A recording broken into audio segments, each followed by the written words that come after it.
ഈ പ്രവിശാലമായ പ്രപഞ്ചത്തിൽ വളരെ വ്യത്യസ്തമായ രീതിയിൽ ഒട്ടനേകം ജീവജാലങ്ങൾ വളരെ വ്യവസ്ഥാപിതമായ രീതിയിൽ രൂപപ്പെട്ടത് എങ്ങനെ എന്ന ചോദ്യത്തിന് മുൻപിൽ ശാസ്ത്രത്തിന് പറയാൻ മുന്നോട്ട് വെക്കാനുള്ള ഒരു തിയറിയാണ് പരിണാമ സിദ്ധാന്തം എന്ന് പറയുന്നത്. പരിണാമ സിദ്ധാന്തം മുന്നോട്ട് വെക്കുന്നതിന് മുൻപ് പൂർണ്ണമായും ഈ വൈവിധ്യമാർന്ന ജീവജാലങ്ങൾ രൂപപ്പെട്ടതിനെ സംബന്ധിച്ച് ശാസ്ത്രം ഉത്തരം മുട്ടി നിൽക്കുകയായിരുന്നു. ഈ ഒരു സാഹചര്യത്തിലാണ് പരിണാമ സിദ്ധാന്തം, എവല്യൂഷൻ തിയറി എന്ന് പറയുന്നത് ശാസ്ത്രം മുന്നോട്ട് വെക്കുന്നത്. അതോടുകൂടെ വലിയ ഒരു വിപ്ലവം ശാസ്ത്രത്തിൻ്റെ മേഖലയിൽ ഉണ്ടായിട്ടുണ്ടെന്നുള്ളത് യാഥാർത്ഥ്യമാണ്. എന്താണ് പരിണാമ സിദ്ധാന്തം? എന്തുകൊണ്ടാണ് പരിണാമ സിദ്ധാന്തം ഇത്രയധികം ആഘോഷിക്കപ്പെടുന്നത്? അതിന് അനുകൂലമായ തെളിവുകൾ എന്തൊക്കെയാണ്? തുടങ്ങി പല കാര്യങ്ങളും നമുക്ക് ഇന്നത്തെ സെഷനിൽ കൈകാര്യം ചെയ്യണം. ആദ്യമായി നമ്മൾ പരിണാമ സിദ്ധാന്തം എന്താണ് എന്ന് നമ്മൾ മനസ്സിലാക്കേണ്ടതുണ്ട്. പരിണാമ സിദ്ധാന്തം എന്ന് പറയുന്നത് വിശാലമായി പഠനം നടത്തേണ്ട വലിയൊരു ഏരിയയാണ്. അതെല്ലാം കൂടി ഡീറ്റെയിൽ ആയിട്ട് ചർച്ച ചെയ്യാൻ നമുക്ക് ഇപ്പോൾ സാഹചര്യമില്ല. എന്താണ് പരിണാമം കൊണ്ട് അർത്ഥമാക്കുന്നത്? അതിൻ്റെ ഒരു ബ്രീഫ് ഹിസ്റ്ററി അല്ലെങ്കിൽ അതിൻ്റെ ഒരു ഷോർട്ട് ഫോം മാത്രം നമ്മളിവിടെ പറയാൻ ആഗ്രഹിക്കുകയാണ്. ഇങ്ങനെ ഒരു തിയറി രൂപപ്പെടുന്നത് 1-2 നൂറ്റാണ്ടുകൾക്ക് മുമ്പ്, കൃത്യമായി പറഞ്ഞാൽ 1831 ഇംഗ്ലണ്ടിലെ ഒരു നേവി ഉദ്യോഗസ്ഥനും സയൻറ്റിസ്റ്റൊക്കെ ആയിട്ടുള്ള ഫിക്സ് റോയ്, അദ്ദേഹം ഒരു യാത്ര പോകാൻ ആഗ്രഹിക്കുകയാണ്. കപ്പലിൽ നീണ്ട വർഷങ്ങളോളം എടുക്കുന്ന കപ്പൽ യാത്ര, വ്യത്യസ്തമായ ഭൂഖണ്ഡങ്ങളിലൊക്കെ സഞ്ചരിച്ചുകൊണ്ട് അവിടെയുള്ള ജീവജാലങ്ങളെയും മണ്ണും പശ്ചാത്തലങ്ങളെയൊക്കെ പഠിക്കാനുള്ള ഒരു യാത്ര അദ്ദേഹം തീരുമാനിച്ചു. കൂടെ കൂട്ടാൻ വേണ്ടി ലോകപ്രശസ്ത സയൻറ്റിസ്റ്റ് ആയിട്ടുള്ള ഹെൻസ് ലോയെ അദ്ദേഹം ക്ഷണിച്ചപ്പോൾ ഇത്രയും ദീർഘകാലം എടുക്കുന്ന യാത്രക്ക് സൗകര്യമില്ലെന്നറിയുകയും തൻ്റെ ശിഷ്യൻ ചാൾസ് ഡാർവിനെ പറഞ്ഞയക്കുകയും ചെയ്തു.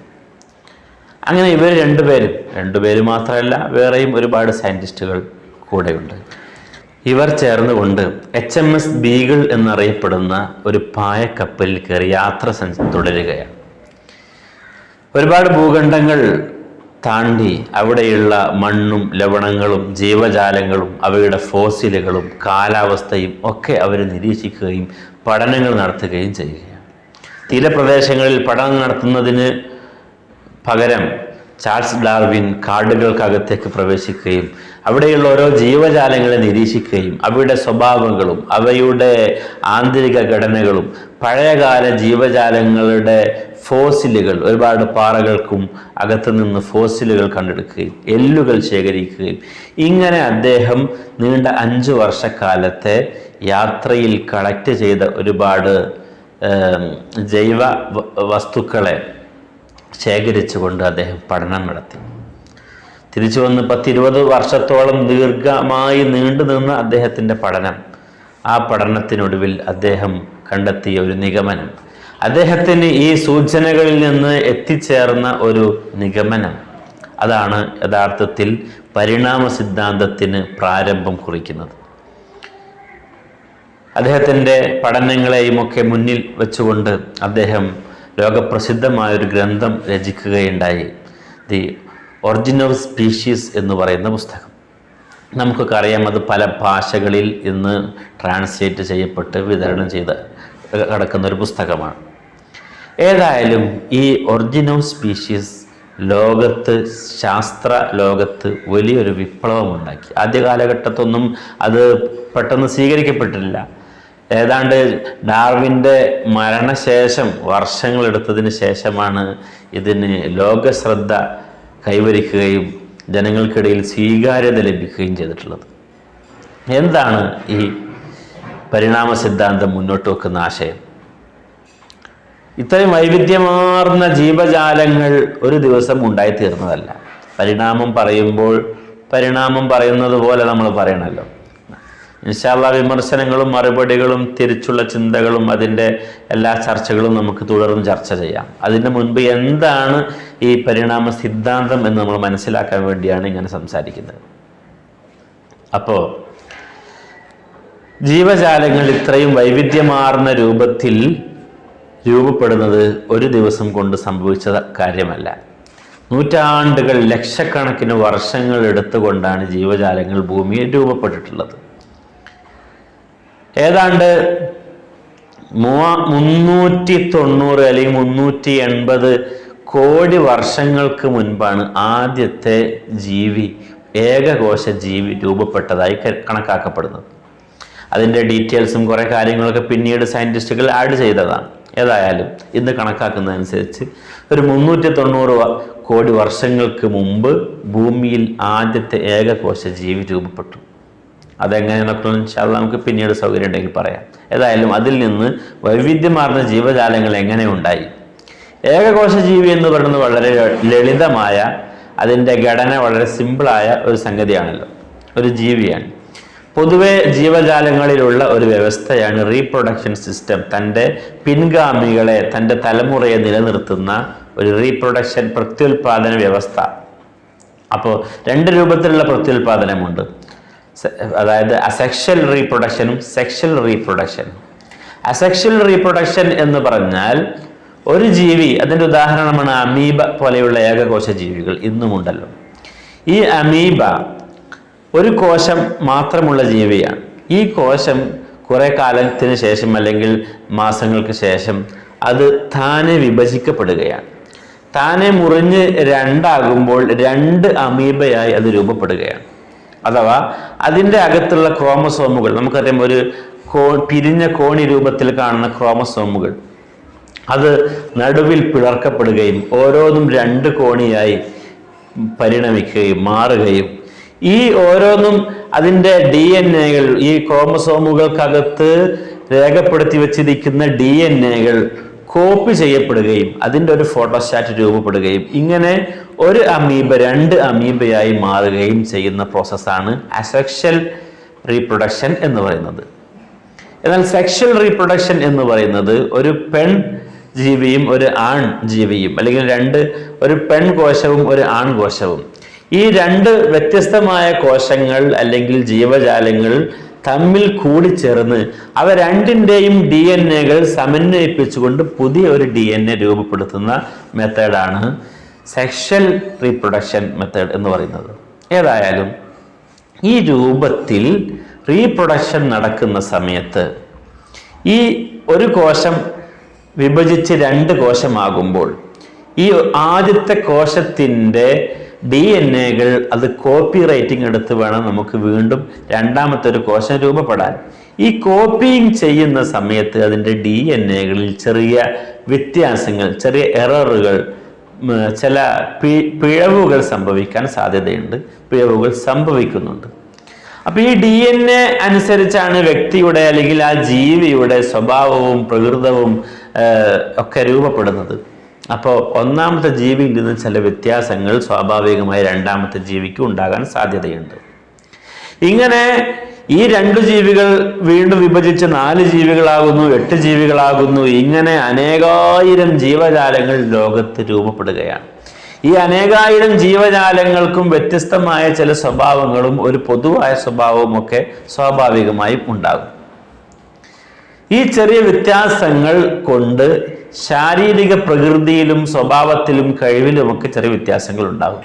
അത് ആ സാഹചര്യത്തോട്, ആ ഒരു പശ്ചാത്തലത്തോട്, ആ കാലാവസ്ഥയോട് ഇണങ്ങുന്നതും അനുകൂലവുമൊക്കെ ആണെങ്കിൽ ആ കാലാവസ്ഥയിൽ അത് അനുസരിച്ച് അത് മുന്നോട്ട് പോകും. അതേസമയത്ത് ആ കാലാവസ്ഥയിൽ ജീവിക്കാൻ പ്രയാസമുണ്ടാകുന്ന വിധത്തിൽ വൈകല്യങ്ങളാണ് ഈ മ്യൂട്ടേഷൻ. മ്യൂട്ടേഷൻ എന്ന് പറഞ്ഞാൽ ഈ കോപ്പി റൈറ്റിങ്ങിലൂടെ നടക്കുന്ന ചെറിയ പാകപ്പിഴവുകൾ, ഇതിനാണ് മ്യൂട്ടേഷൻ എന്ന് പറയുന്നത്. അപ്പൊ ഈ ജീനുകളിൽ കോപ്പിങ് ചെയ്യുമ്പോൾ ഉണ്ടാകുന്ന മ്യൂട്ടേഷൻ, അതിലൂടെ നെഗറ്റീവ് മാറ്റങ്ങളാണ്, കാലാവസ്ഥക്ക് പ്രതികൂലമായ മാറ്റങ്ങളാണ് ഉണ്ടാകുന്നതെങ്കിൽ അത്തരം ജീവജാലങ്ങൾ കാലക്രമേണ കാലഹരണപ്പെട്ടു പോകും. പശ്ചാത്തലങ്ങളോടും സാഹചര്യങ്ങളോടും അനുകൂലമായ മാറ്റങ്ങളാണ് ഉണ്ടാകുന്നതെങ്കിൽ അത്തരം ജീവജാലങ്ങൾ കൂടുതൽ നിലനിൽക്കുകയും വളരുകയും അതിന് വീണ്ടും റീപ്രൊഡക്ഷൻ സിസ്റ്റം സംഭവിച്ച് അങ്ങനെ അതിൻ്റെ തലമുറകൾ നിലനിൽക്കുകയും ചെയ്യും. ഇങ്ങനെ കുറേ കാലങ്ങൾ സഞ്ചരിക്കുമ്പോൾ, ഇങ്ങനെ നൂറ്റാണ്ടുകൾ കഴിഞ്ഞ് കടക്കുമ്പോൾ ഇവിടെ ലോകത്ത് ഒരുപാട് ജീവജാലങ്ങൾ ഉണ്ടാകും. ഈ ജീവജാലങ്ങളെല്ലാം തന്നെ സമൂഹത്തിൽ നിലനിൽക്കുകയില്ല. അതിൻ്റെയൊക്കെ പരമ്പര നിലനിൽക്കാൻ സാധ്യതയില്ല. കാരണം കാലാവസ്ഥകളിൽ പല മാറ്റങ്ങളും സംഭവിക്കും, സാഹചര്യങ്ങളിൽ പല പ്രാതികൂല്യങ്ങളും സംഭവിക്കാൻ സാധ്യതയുണ്ട്. അപ്പം അത്തരം പ്രതികൂല സാഹചര്യങ്ങളെ തരണം ചെയ്യാനുള്ള കഴിവും കപ്പാസിറ്റിയും ഉള്ള ആളുകളാണ് ആ പ്രതിസന്ധിയെ, പ്രതിബന്ധത്തെ തരണം ചെയ്ത് മുന്നോട്ട് വരുന്നത്. അപ്പം ഇങ്ങനെ കാലങ്ങൾ കഴിയുമ്പോൾ വളരെ വ്യത്യസ്തമായ ഓരോ സാഹചര്യത്തോടും ഇണങ്ങുന്ന രൂപത്തിൽ ജീവിക്കാൻ കഴിയുന്ന ജീവജാലങ്ങൾ രൂപപ്പെടും എന്നതാണ് പരിണാമ സിദ്ധാന്തം. അപ്പം ഈ സാഹചര്യങ്ങൾക്കനുസരിച്ച് അവർ അതിജയിക്കുന്നു. സർവൈവൽ ഓഫ് ദി ഫിറ്റസ്റ്റ് നമ്മൾ പറയും, അർഹതയുള്ളവരുടെ അതിജീവനം. അർഹത എന്ന് പറഞ്ഞാൽ കൂടുതൽ ശക്തർ കൂടുതൽ അതിജീവിക്കും എന്ന് അല്ല, മറിച്ച് ആ പശ്ചാത്തലത്തോട് കൂടുതൽ ഇണങ്ങുന്നതാണ് ആ പശ്ചാത്തലത്തിൽ അതിജയിക്കുക. ഇങ്ങനെ ജീവജാലങ്ങൾ കുറേ കാലങ്ങൾ കഴിയുമ്പോൾ വ്യത്യസ്തമായ സാഹചര്യങ്ങളെ അതിജയിക്കാൻ കപ്പാസിറ്റിയുള്ള പുതിയ പുതിയ ജീവജാലങ്ങൾ മെല്ലെ മെല്ലെ കാലങ്ങൾ കൊണ്ട് രൂപപ്പെടുന്നു എന്നതാണ് ആകെത്തുക പരിണാമ സിദ്ധാന്തം കൊണ്ട് അർത്ഥമാക്കുന്നത്. മനുഷ്യനെ സംബന്ധിച്ച് പരിണാമ സിദ്ധാന്തം പറയുന്നത് കുറേ വർഷങ്ങൾക്ക് മുമ്പുള്ള ചിമ്പാൻസി അല്ലെങ്കിൽ ഏതോ ഒരു കുരങ്ങ് അത് പരിണമിച്ച് മനുഷ്യനായി എന്നല്ല പരിണാമ സിദ്ധാന്തം പറയുന്നത്. മറിച്ച് ഇന്നത്തെ കുരങ്ങുകൾക്കും അല്ലെങ്കിൽ ഇന്ന് നമ്മൾ കാണുന്ന ചിമ്പാൻസിക്കും മനുഷ്യനുമൊക്കെ ഒരു പൊതു പൂർവികൻ ഉണ്ട് എന്നതാണ്. അല്ലാണ്ട് ഇന്ന് കാണുന്ന ചിമ്പാൻസി അല്ലെങ്കിൽ കുരങ്ങ് അത് കുറേ കാലങ്ങൾ കൊണ്ട് മനുഷ്യനായി തീർന്നു എന്നല്ല, മറിച്ച് കുരങ്ങിനും മനുഷ്യനുമൊക്കെ ഒരു പൊതുപൂർവികൻ. ഈ പൊതുപൂർവികന്റെ രണ്ടു മക്കളിൽ വ്യത്യസ്തമായ സ്വഭാവങ്ങൾ മ്യൂട്ടേഷനിലൂടെ ഉണ്ടായി. അത് വീണ്ടും വീണ്ടും വീണ്ടും വ്യത്യസ്തമായ സാഹചര്യങ്ങളെ അതിജീവിച്ചുകൊണ്ട് മുന്നോട്ട് പോകുമ്പോൾ ഒരു വിഭാഗം മനുഷ്യനായി തീർന്നു, മറ്റൊരു വിഭാഗം കുരങ്ങ്, ഇന്ന് കാണുന്ന കുരങ്ങായി തീർന്നു. ഇങ്ങനെ ഓരോ ജീവജാലങ്ങളും രൂപപ്പെട്ടതിൻ്റെ ഒരു ലിസ്റ്റും അതിൻ്റെ ഒരു റൂട്ടുകളൊക്കെ നമുക്ക് പരിണാമ സിദ്ധാന്തം പഠിക്കുമ്പോൾ കാണാൻ സാധിക്കും. അപ്പം ഇതാണ് പരിണാമ സിദ്ധാന്തം എന്ന് പറഞ്ഞാൽ എന്താണ് എന്ന് ഒറ്റ വാക്കിൽ ചുരുക്കി നമുക്ക് മനസ്സിലാക്കാൻ കഴിയുന്നത്. ഇനി മനുഷ്യൻ്റെ പൂർവ്വ കാല വേർഷനുകളെയൊക്കെ വിശദമായി പഠനം നടത്തുകയും അതിൻ്റെ പല ഫോസിലുകൾ ലഭ്യമാവുകയും ഈ ഫോസിലുകൾ പഠനം നടത്തുമ്പോൾ ഇന്ന് കാണുന്ന കുരങ്ങുകൾക്ക് കൂടുതൽ സാമ്യതയുള്ള ജീവജാലങ്ങളാണ് മുമ്പുണ്ടായിരുന്നതെന്നും മനുഷ്യനോട് കൂടുതൽ സാമ്യമുള്ള എന്നാൽ കുരങ്ങിനോടും സാമ്യമുള്ള ഒരു തരം ജീവവർഗങ്ങൾ മുൻപ് നമുക്കറിയാം. സയൻസിൻ്റെ പുസ്തകങ്ങൾ വായിക്കുമ്പോൾ ആസ്ട്രലോപിത്തേക്കസ്, അതിനുശേഷം പിത്തേക്കാത്രോപ്പസ്, അതുപോലെ ഹോമോ നിയാൻഡർതാൽ, ഇങ്ങനെ ഹോമോ ഇറക്റ്റസ്, പല വ്യത്യസ്തമായ മനുഷ്യൻ്റെ പരിണാമ സ്റ്റേജുകൾ, ഘട്ടങ്ങൾ സിദ്ധാന്തം വിവരിക്കുന്നുണ്ട്. അതിൻ്റെ അവസാനം രൂപപ്പെട്ടതാണ് ഹോമോ സാപ്പിയൻസ് എന്ന് പറയുന്ന മനുഷ്യ വിഭാഗം. മനുഷ്യൻ എന്ന ജീവിയുടെ ഏതാണ്ട് തുടക്കം ശാസ്ത്രം പറയുന്നത് ഒരു 70 ലക്ഷം വർഷങ്ങൾക്ക് മുൻപാണ്. മനുഷ്യൻ എന്ന് പറയുന്ന 2 കാലുകളിൽ എഴുന്നേറ്റ് നിന്ന് നടക്കാനും പൂർണ്ണമായി എഴുന്നേറ്റ് നിൽക്കാനുമല്ല, 2 കാലിൽ നിന്ന് ഏന്തി നോക്കാനും ഇങ്ങനെ ഹണ്ടിങ് ചെയ്യാനും ഒക്കെയുള്ള കപ്പാസിറ്റി മെല്ലെ മെല്ലെ കടന്നു വന്നുകൊണ്ട് ഇന്ന് കാണുന്ന ആധുനിക മനുഷ്യൻ ഹോമോസാപ്പിയൻസ് എന്ന് പറയുന്ന മനുഷ്യ വിഭാഗമായി മാറാൻ 10-50,000 വർഷത്തിലധികം കാലയളവ് എടുത്തിട്ടുണ്ട് എന്നാണ് സയൻസ് പറയുന്നത്. അപ്പോൾ പരിണാമ സിദ്ധാന്തം എന്താണ് എന്ന് വളരെ ചുരുക്കി നാം മനസ്സിലാക്കി എന്ന് പ്രതീക്ഷിക്കും. ഇത് മനസ്സിലാക്കിയത് കൊണ്ട് മാത്രമായില്ല, ഇതിനെ എങ്ങനെ നാം വിലയിരുത്തുന്നു, ഇതിനെ ഇസ്ലാം എന്ന നിലക്ക് മുസ്ലിങ്ങൾക്ക് അംഗീകരിക്കാൻ കഴിയുമോ, എന്തൊക്കെയാണ് ഇതിൻ്റെ പ്രശ്നങ്ങൾ, ഇത് നേരിടുന്ന വെല്ലുവിളികൾ, ചോദ്യങ്ങൾ എന്തൊക്കെയാണ്, അതിനെ ഇസ്ലാം എങ്ങനെ നോക്കിക്കാണുന്നു തുടങ്ങിയ വിഷയങ്ങളൊക്കെ ഇൻഷാ അല്ലാഹ് അടുത്ത സെഷനുകളിൽ നമുക്ക് സംസാരിക്കാം. സംശയ നിവാരണങ്ങൾ അപ്പോൾ കൈകാര്യം ചെയ്യാം.